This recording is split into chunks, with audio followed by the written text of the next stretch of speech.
Hi, my name is Bekah. I came to the Escondido Public Library today, and this is my haul. So I recently have been doing a lot of research on Frida Kahlo, and she's a Mexican artist. She comes from Mexico, Coyoacan, and I've just been so intrigued with who she was as an artist and a person, because at her time there weren't very many women artists, and she really set the bar really high for everyone that was following her. And and she was an entity all her own. Like in one of the books it says, she obviously didn't pluck her eyebrows, and she had a mustache.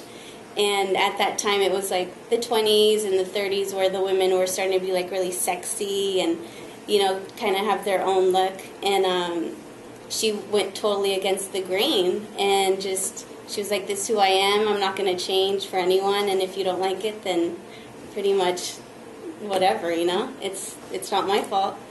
And so I did 3 books.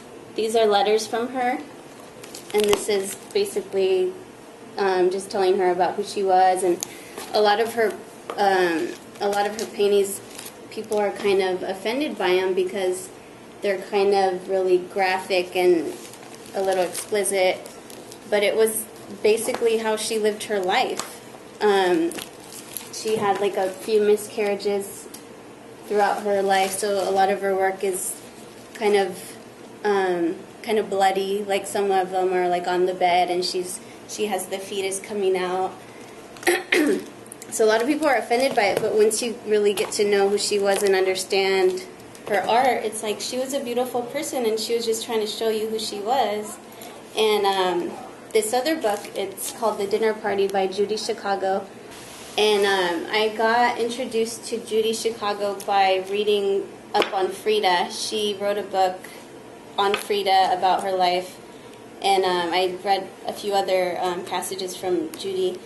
And this book is about a dinner party that she threw in the 70s that really celebrated the woman's body in San Francisco, and it was very controversial at its time, and she was just trying to get her point across that there need to be more women artists, like in museums, and they weren't giving them the proper credit that they deserved, because a lot of the credits were given to men.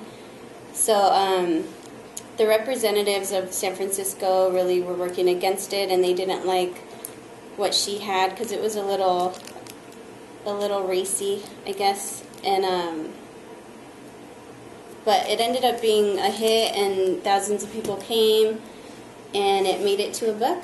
So it was a successful journey.